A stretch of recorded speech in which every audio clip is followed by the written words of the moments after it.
the comment that was made yesterday. Oh, nice ringtone.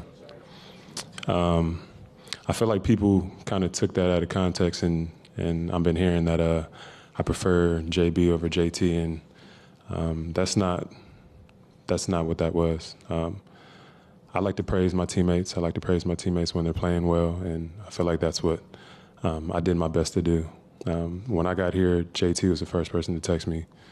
I already know that, and both of them know how I feel about them and how I feel about them as players. But to compare them is something that I would never do because they're two completely different players, as well as being on the same team and the things that they've done in this organization and the things that they've done against me as an opponent. I feel like how they play together and how they work together is something that is sacred and something that can't be broken. So just to address the comment yesterday, I do not prefer one or the other. I prefer both. Both of them are superstars, and it's being shown out here on the biggest stage in the world. Questions, please. First question in the back right. Champ de Lunas, ABS-CBN News. Jrue, how were you able to shred Dallas's defense, effectively cutting to the basket majority of the game? And how do you feel when Kyrie gives up the ball when you guard him? Again, I don't think I'm shredding the defense. I think it's more so JT and JB. Especially tonight, JT was getting into the paint and being double teamed and making the right plays out of it and just finding me. Just either being at the dunker or being in the corner. He has that vision as a playmaker, so I would give that to them. Back left, standing.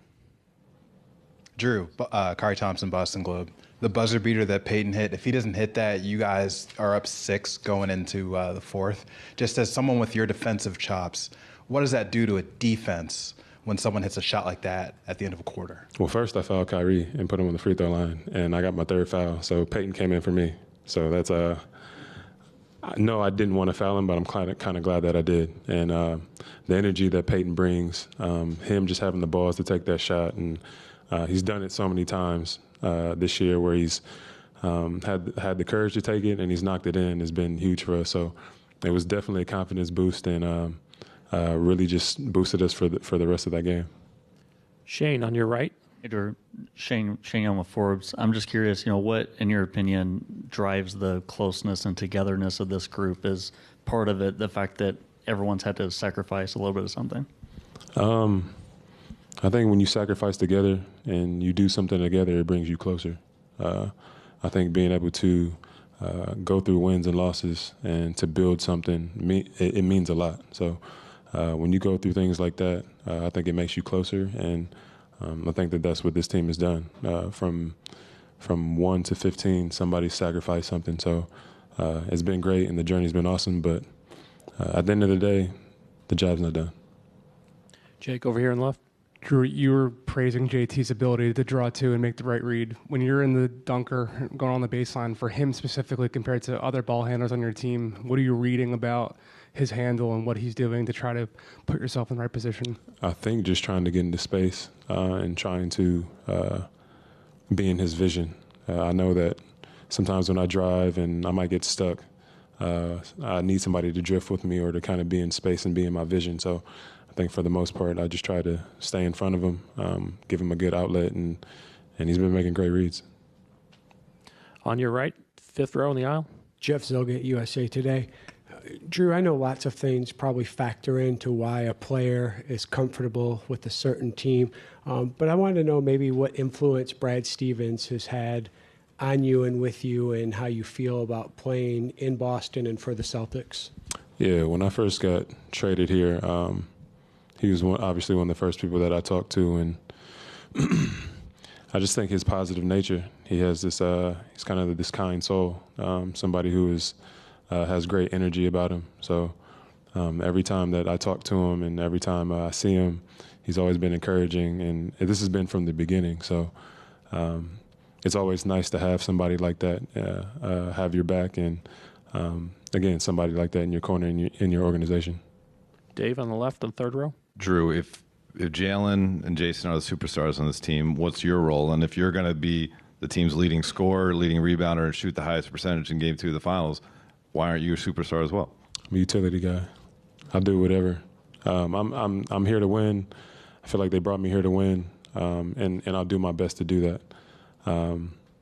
But at the end of the day, this is their team, and I know it's probably just as much as my team as theirs. But again, I feel like I've talked about this before. The pressure that they have on themselves to execute and to be great is a little bit different than my pressure.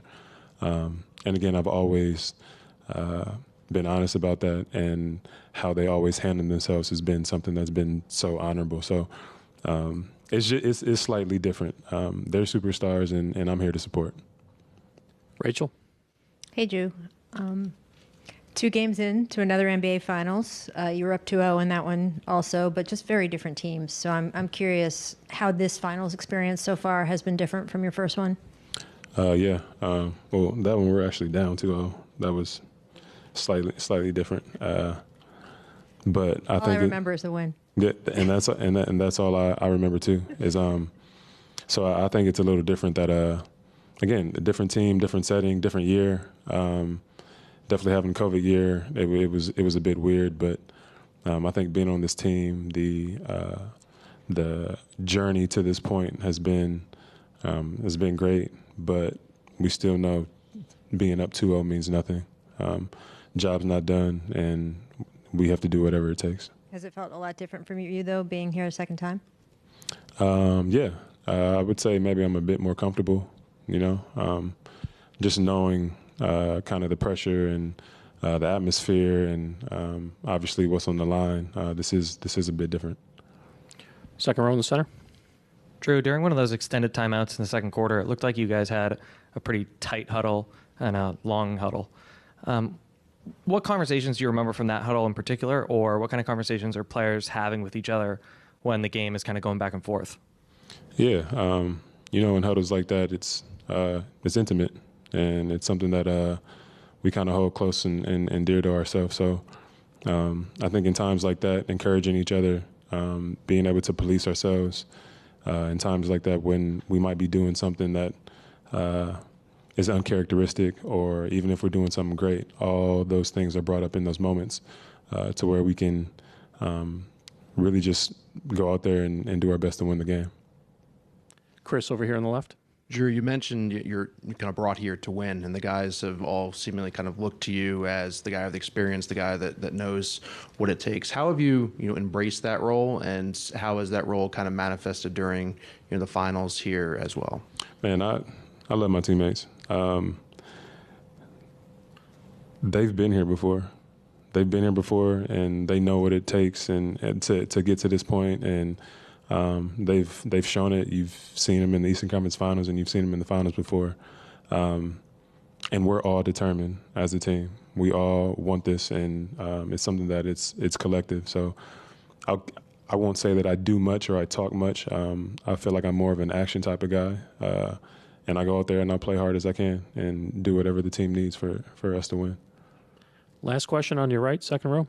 Jrue, Derek was in here and he said he was very grateful that you came in and sort of adapted the way you did, because he said you could have come in here and said, "I'm Jrue Holiday," and he would have just sort of accepted that you were the all-star that was coming in.